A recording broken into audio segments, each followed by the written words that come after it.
משניות שקלים, פרק ג' משנה א', בשלושה פרקים בשנה תורמין את הלשכה, בפרוס הפסח, בפרוס העצרת, בפרוס החג, והן גרנות למעשר בהמה, דברי רבי עקיבא. בן עזאי אומר ב-29 באדר וב-1 בסיוון וב-29 באב.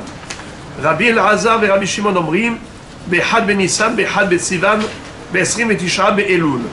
מפני מה אמרו ב-29 באלול ולא אמרו ב-1 בתשרי? מפני שהוא יום טוב ואי אפשר לעשר ביום טוב, לפיכך הקדימו ל-29 באלול. Dans cette Mishnah, on va traiter de deux sujets.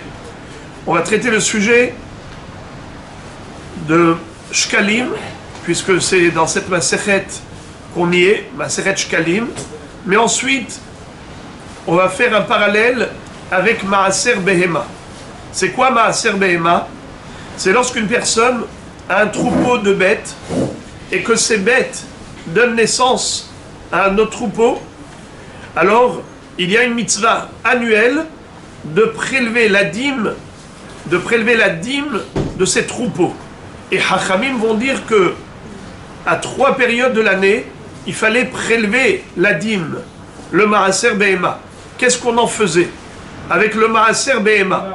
Le Maaser Behema, c'est 10% comme le Maaser normal? Exactement. Maaser, c'est 10%. Donc la dîme du Maaser, des Behemoth, c'est-à-dire 10% des Behemoth. Si j'ai 100 bêtes de la nouvelle production, eh bien 10 d'entre elles sont Maaser. Mais comment est-ce qu'on faisait? Pour prélever le Maaser, ce n'était pas comme le Maaser des fruits. Le Maaser des fruits, c'est pas compliqué. J'ai 100 kilos, je viens, je prends 10 kilos, je donne au Lévi, c'est le Maaser Rishon. Je prends encore 10 kilos, c'est Maaser Sheni ou Maaser Ani. Ce n'est pas compliqué. Au niveau du Maaser Behema, premièrement, ce n'était pas pour le Lévi. C'était pour le sacrifier. Les bêtes du Maaser Behema, il fallait les prendre, les monter à Yerushalayim et les sacrifier là-bas. Et qu'est-ce qu'on faisait? Le Kohen, après que quelqu'un ait fait la shrita, le Kohen il prenait le sang, il allait l'asperger sur le Mizbeach. Et ensuite, il allait prendre les graisses et les brûler sur le Mizbeach. Et ensuite, la viande allait être consommée par le propriétaire et ses invités à Yerushalayim. Maaser, c'est Kadashim Kalim, Nechalin Bechol Ha'ir. On peut manger la viande du Maaser Behema dans toute la ville de Jérusalem. Ça, c'était le Maaser Behema. Mais comment est-ce qu'on allait prélever? Le prélèvement ne se faisait pas tout simplement en prenant 10 bêtes sur 100 bêtes. Non. On allait faire entrer toutes les bêtes dans l'enclos. On avait un enclos avec un portique où une seule bête pouvait traverser. 2 bêtes ne pouvaient pas passer ensemble. Et qu'est-ce que fait le propriétaire? Il fait sortir ces bêtes une à une.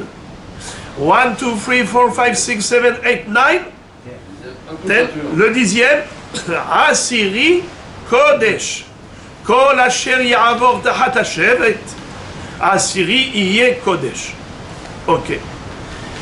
Il prenait de la peinture, il trempait son pinceau, et il allait entacher la peau de la bête, et c'est comme ça qu'on avait un signe comme quoi cette bête était destinée à être sacrifiée. Et la Mishnah ici va nous dire que 3 fois dans l'année, on allait effectuer ce prélèvement. Et on verra pourquoi les Hachamim ont établi ce parallèle avec les Shkalim. C'est-à-dire que, comme par hasard, ça tombe en même temps. Le jour où on allait faire Troumat Ashkalim, Troumat Alishka, c'est le même jour où tout le monde allait prélever le Maaser Behema. Alors commençons la Mishnah. Bishlosha Prakim Bashana, à 3 périodes de l'année, Tormin et Alishka. On allait prélever l'argent qui se trouvait dans la Lishka. C'était quoi l'argent qui se trouvait dans la Lishka? Lishka, c'est une pièce où on avait entassé là-bas tous les Mahatzit à Shekel du Ham Israël. Une fois que tous les Bnei Israël ont apporté leur Mahatzit à Shekel, on renversait ça par terre dans la pièce qui était là-bas, une lishka spéciale pour les shkalim.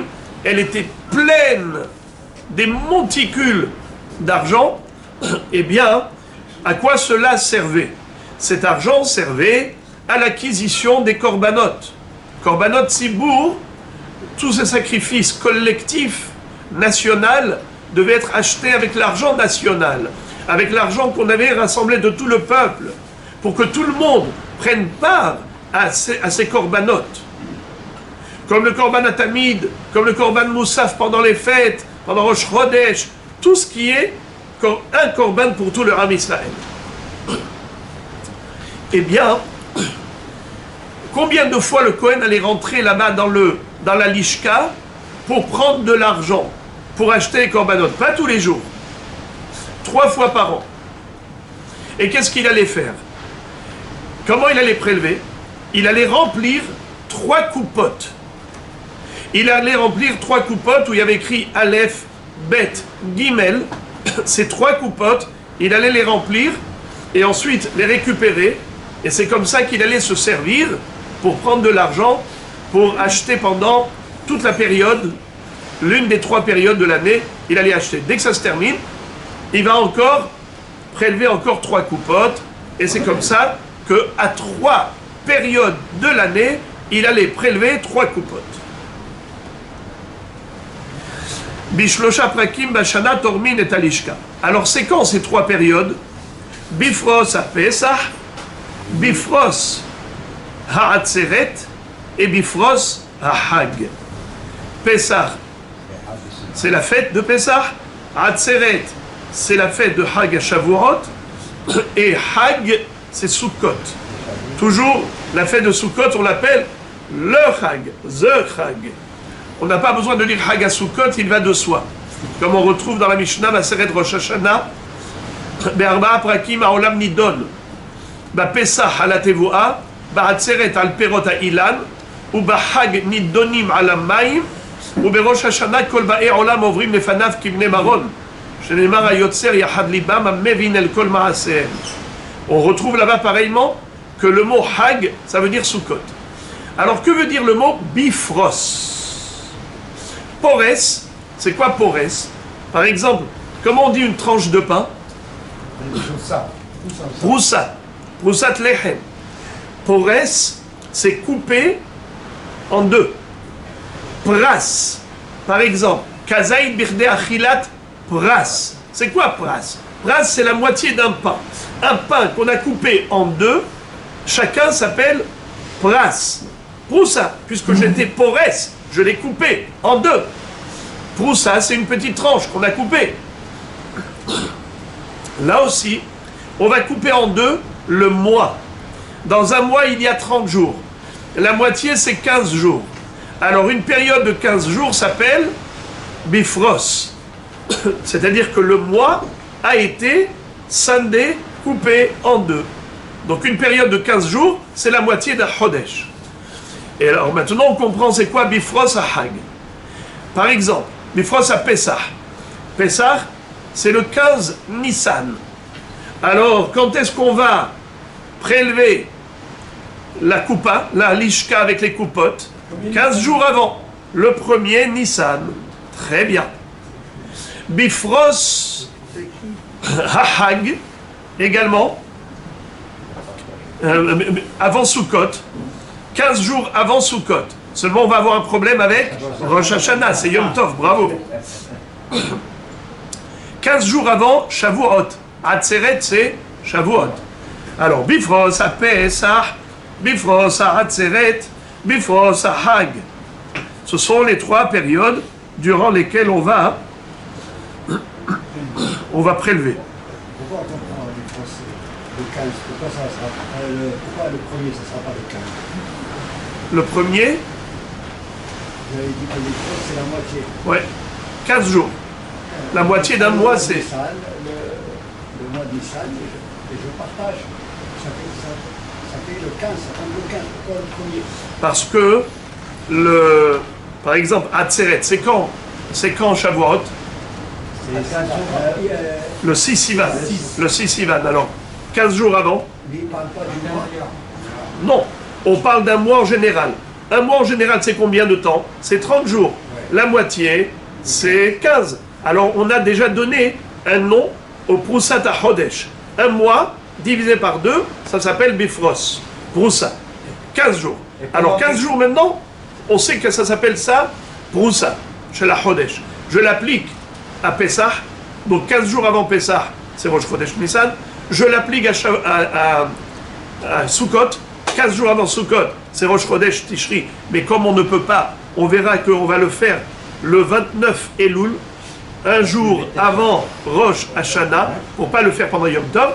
Et pareil pour le 6 Sivan, 15 jours avant. C'est toujours Bifros. Et ça ne change pas quand il y a Adar, il n'y a pas de descente. Non, c'est 15 jours avant la fête. Toujours 15 jours avant. Le mot Péros, c'est la moitié d'un mois. C'est devenu une échelle de mesure. Et maintenant, on l'applique à n'importe quelle date. Quand on va te dire Bifros à Pessah, c'est quoi? 15 jours avant Pessah. Bifros à Hatzeret, 15 jours avant Hatzeret. 15 jours, c'est une échelle de mesure de temps.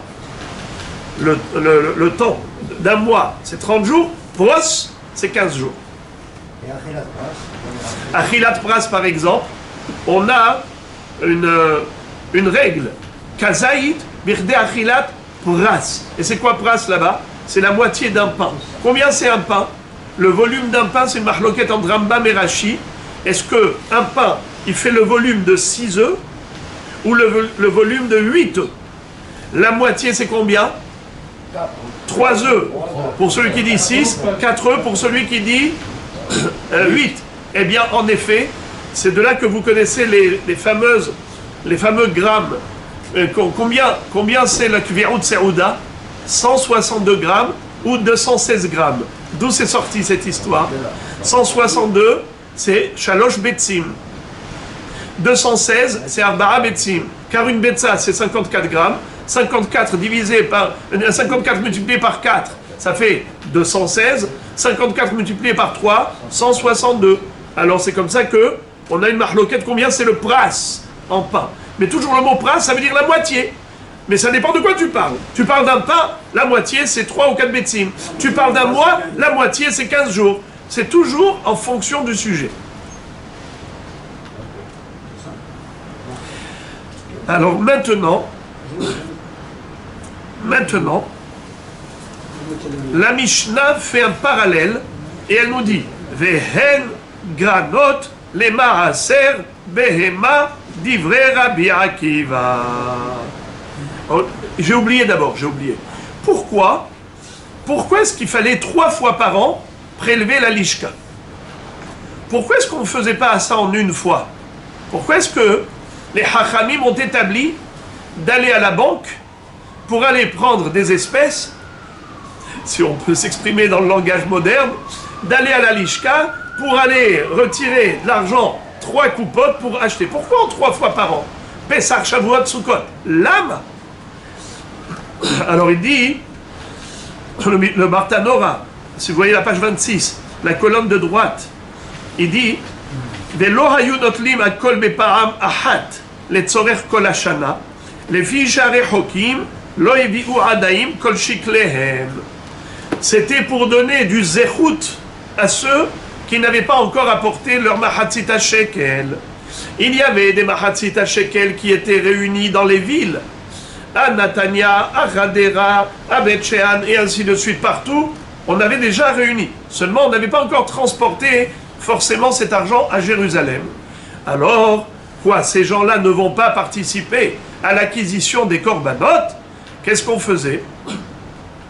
Du fait que 3 fois par an, on allait se ressourcer pour aller récupérer de l'argent de la lishka, en attendant, les gens ont déjà transporté cet argent.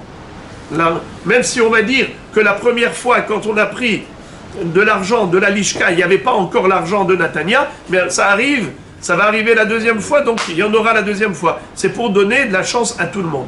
Mais malgré tout, il est important de savoir que lorsqu'on offrait un korban, on l'offrait pour tout le Ham Israël, sans exclusion, même pour ceux qui n'avaient pas offert le machatzit à shekel.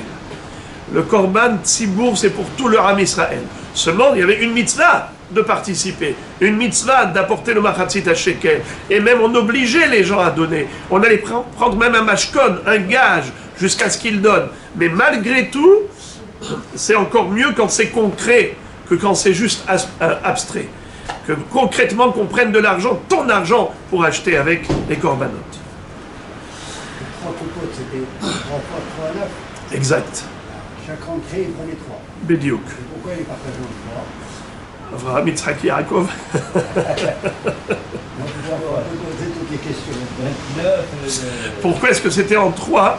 On verra que toujours, dans le Beth Amikdash, tout se passait en 3. Par exemple, on va voir que quand il disait Etrom, Trom, Etrom, Trom, Etrom, Trom, Magalzu, Hen, Magalzu, Hen, Magalzu, Hen, pour le Homer, tout était multiplié par 3 dans le Beth Amikdash.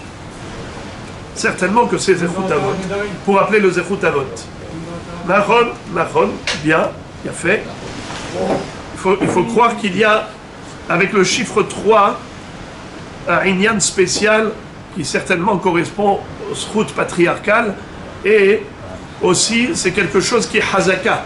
La Hazaka, elle se fait en 3 ans, en 3 fois, et comme dit le Passouk, Ahut Ameshullash Lobim Herain Natek. Une corde qui est tressée en 3 fils tressés, eh bien, elle ne se déchire pas facilement. Vehen granot le maaser behema, divrei Rabbi Akiva. On avait dit tout à l'heure que le prélèvement de la dîme des behemoth se faisait également 3 fois par an. Et à quel moment précisément? Rabbi Akiva fait une similitude, un parallèle, et dit le jour où le Kohen allait rentrer dans la lishka pour faire Troumat à lishka, prélever l'argent avec ses 3 coupottes, et bien ce même jour, tous les bénis Israël allaient prélever le maaser behema. C'est-à-dire 15 jours avant chaque fête. 15 jours avant Pessah, 15 jours avant Sukkot, 15 jours avant Shavuot, tout le monde allait prélever le maaser behema. Lama, écoutez ça. Le Barthanora nous explique Granot shel maaser behema, Shlosha prakim alalu. Regardez la colonne de gauche du Barthanora. Shlosha prakim alalu. Ces 3 périodes de l'année, Hem shalosh granot shel maaser behema. Ce sont les 3 granges du maaser behema. C'est quoi l'histoire de grange? Je vais expliquer dans quelques secondes. Chez Zmanim halalu, kavro hachamim le'aser behemot shenoldu. Ces 3 périodes sont durant lesquelles Hachamim ont demandé de prélever la dîme des bêtes pour les sacrifier. Ukmo she'agoren kovarat le maaser dagan, car zmanim elu kovim le'esor ha'behemot shenoldu ba'achila ad she'yaser. Aval kodem ha'perek mutar lechol afal pi shelo iser. Qu'est-ce que ça veut dire? On a une différence fondamentale entre le maaser des fruits et le maaser des behemoth. Le maaser des fruits, c'est quelque chose qui s'impose à tel point que tant que je n'ai pas prélevé, il y a une interdiction formelle de manger les fruits. Ça s'appelle tevel. Tevel, c'est la contraction de 2 mots. Tavlo, lotov, tovlo, tevel. Assour, c'est très grave de manger des fruits desquels on n'a pas prélevé la terouma et le maaser. C'est ce qu'on appelle prélever du goren. Goren, c'est la grange. Une fois qu'on a entassé les fruits dans la grange, il faut prélever le maaser des fruits. Pour les behemoth, ce n'est pas pareil. Pour les behemoth, il y a une obligation de prélever la dîme, certes, mais ça n'empêche pas de manger. Ça veut dire qu'il n'y a pas de Issour Tevel pour la viande que je vais manger. Si j'ai pris de mon troupeau une bête et que je l'ai abattue, que j'ai fait la shrita, que j'ai mangé, il n'y a pas de Issour. Il y a une mitzvah de prélever le maaser, et Hachamim ont dit, tu veux savoir, bien que normalement il n'y a pas de Issour de prendre une bête et de manger, mais lorsqu'arrive le Goren, nous, les Hachamim, ont interdit. C'est quand? 15 jours avant Sukkot, 15 jours avant Pessah, 15 jours avant Shavuot, on t'oblige maintenant d'effectuer le prélèvement de maaser behema. À 3 périodes de l'année, on prélevait le maaser des troupeaux. Et pour obliger les gens à le faire, on leur disait assourd de manger maintenant les bêtes. Si cette date est arrivée, tant que tu n'as pas prélevé, tu ne pourras pas manger de la viande. Alors, ils étaient obligés de prélever. Et pourquoi les Chachamim ont fixé ces 3 dates? Alors, on va tout de suite nous expliquer, Bartanora va nous expliquer que, en fait, c'était pour que les gens soient tentés de vendre leur Behemoth au Olé Regalim. Qu'est-ce que ça veut dire? Les Olé Regalim, les pèlerins, tous ceux qui montaient 3 fois par an pour Aliyah la Regel à Yerushalayim, Pesach Shavuot Sukkot. Qu'est-ce qu'ils allaient faire là-bas? Ils allaient offrir des sacrifices. Les sacrifices obligatoires, les sacrifices facultatifs, ce qu'on appelle Korbanot Nedava, Korbanot Hova. Évidemment, ils allaient pour sacrifier. Mais, à ce moment-là, on allait acheter beaucoup de bêtes. Les chevillards allaient vendre. Tous ceux qui avaient des troupeaux allaient vendre. Mais la personne ne vendait pas tant qu'elle n'avait pas prélevé. C'était comme ça que les gens ne voulaient pas vendre tant qu'ils n'ont pas terminé la mitzvah du Maaser Behema. C'est pour cela que les Chachamim ont dit, on t'oblige à faire Maaser Behema 15 jours avant la fête, comme ça tu pourras vendre tranquillement. Puisqu'on sait que si tu ne prélèves pas le Maaser, tu ne vas pas vendre. Les pèlerins, ils vont venir pour acheter, ils ne vont pas trouver des bêtes prêtes. Alors, qu'est-ce qu'ils faisaient Chachamim? Ils obligeaient les gens à faire le Maaser Behema. Comme ça y est, dans sa tête, il est tranquille, il peut faire du business avec son troupeau, et comme ça, les pèlerins pourront trouver des bêtes prêtes à l'achat.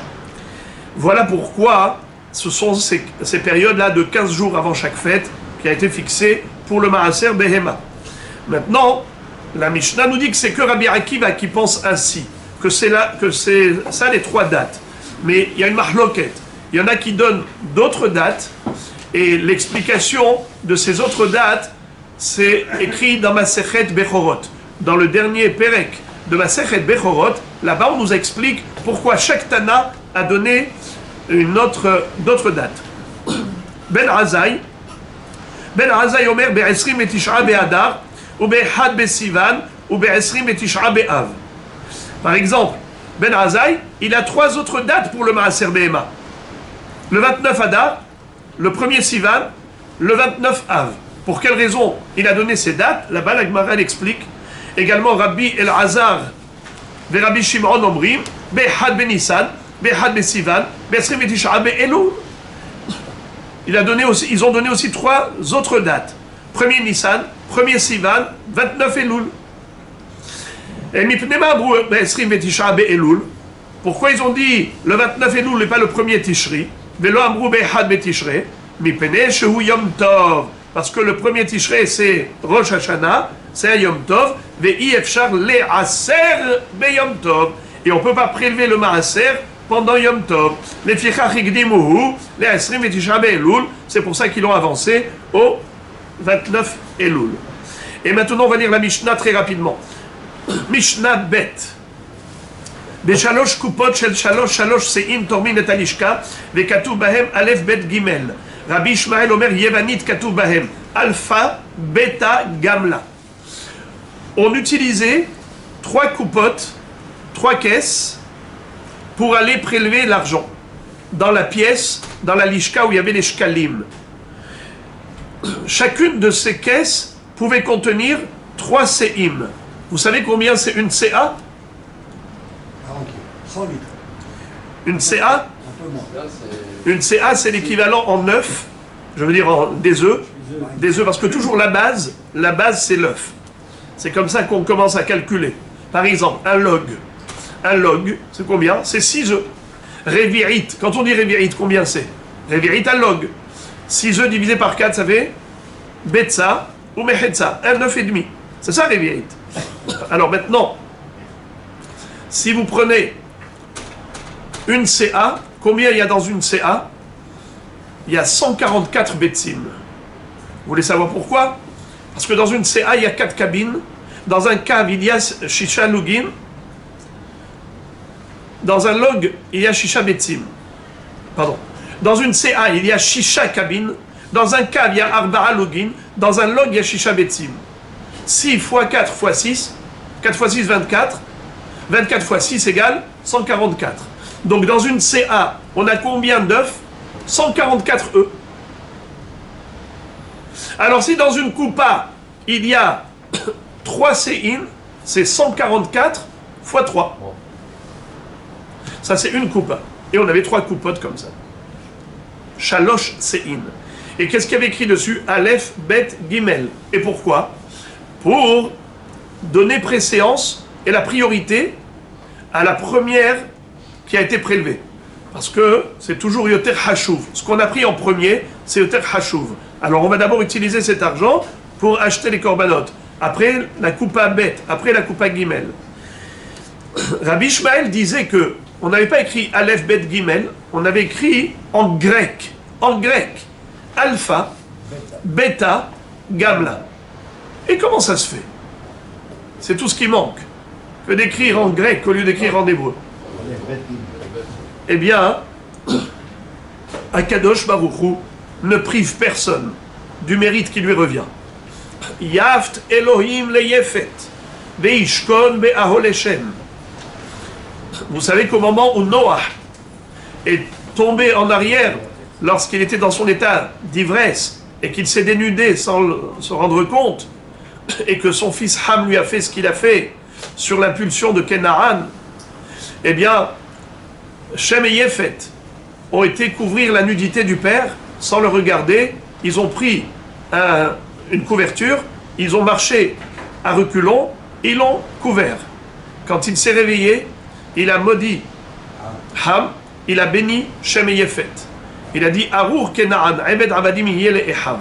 Par contre, pour Shem, il va dire Yaft Elokim le Yefet, Vishkon be'aholeshem. Ça veut dire quoi? Yefet, c'est l'ascendant de Yavan. Shem, c'est l'ascendant de Avraham, Yitzhak et Yaakov, Am Israël. On est des Sémites, descendants de Shem. Akadosh Baruch Hu, lui, un jour, il va demander de construire le Beth Amikdash. Qui va construire le Beth Amikdash? Vous savez qui va le construire? Shlomo HaMelech. Le deuxième Beth Amikdash, il va être construit par Ezra Sofer, mais sur l'impulsion de qui? De Koresh, Melech Paras. Il n'y aura pas de Shechina dans le deuxième Beth Amikdash. Il y aura la Shechina que dans le premier Beth Amikdash. Ishkon be'aholeshem. Mais Yaft Elokim le Yefet. Il y aura quand même le Yofi de Yefet. La beauté de Yefet, c'est quoi? C'est la langue grecque. Or déjà, les Perses qui ont construit le deuxième Beth Amikdash, et Yavan, qui a mérité que on n'a pas le droit de traduire un Sefer Torah en notre langue, c'est-à-dire d'écrire un Sefer Torah, qu'en yévanite. Incroyable. Pourquoi yévanite? Qu'est-ce qu'ils ont les Grecs de mieux que toutes les nations? Eh bien, non seulement que c'est la plus belle langue des nations, c'est que Akadosh Baruch Hu a dit, ce sera la récompense de Yefet. Mais pourquoi Shem, il a mérité que la Shechina réside chez lui plus que Yefet? Pourtant, les deux, ils ont ramassé la couverture. Mais c'est Shem qui a dit à Yefet, prends la couverture. C'est écrit, Vaikach Shem Vayefet et Asimla, Vaikhasu et Ervat Avihem, Vayelchu Ahoranit, Ervat Avihem Loraou. Du fait que c'est Yefet, c'est Shem qui a dit à Yefet, prends, c'est lui l'initiateur, eh bien c'est pour cela qu'il a mérité que la Shechina soit chez lui. Mais Yavan aussi a mérité que Yevanit peut servir à l'écriture d'un Sefer Torah, Yevanit allait servir dans le Beth Amikdash à écrire Alpha, Beta, Gamla sur les coupotes des corbanotes. On termine. En atorem nichnas lo bepargod hafut, velo beminral, velo besandal, velo betfilin, velo bekamiya. Il n'a pas le droit de rentrer, le Kohen, pour aller faire la Troumat Alishka. Avec quoi? Il n'a pas le droit de rentrer avec un vêtement qui a un ourlet. C'est quoi par God Hafut?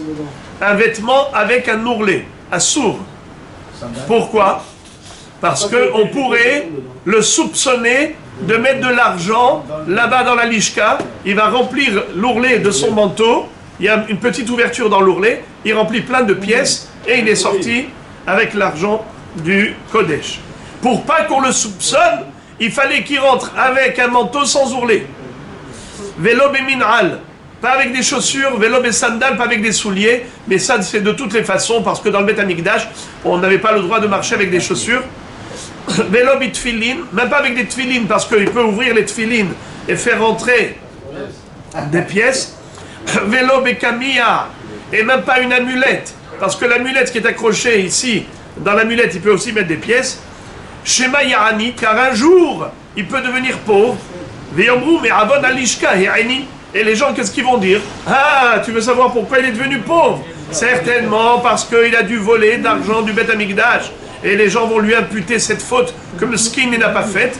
Mais quand ils vont voir qu'il est Ani, ils vont dire, c'est pas pour rien qu'il est devenu Ani. Certainement, c'est qu'il a volé. Alors pour pas attirer les soupçons, il fallait pas qu'il rentre avec des éléments qui pourraient attirer la suspicion. Oshema Yarashir, si un jour il devient riche, qu'est-ce qu'ils vont dire? Ils vont dire qu'il s'est enrichi parce qu'il a volé de la lishka. Les filles chez Adam, tsarich latzet yedé abiriot. Un homme, il doit être quitte aux yeux des gens. Kederer chez tsarich latzet yedé amakom. De la même façon qu'il doit être quitte aux yeux d'Akadosh Baruch Hu. Chez Neymar, vitem nekiyim me Hashem ou Israël. Vous devez être propre aux yeux d'Hachem et aux yeux d'Israël. Veomer,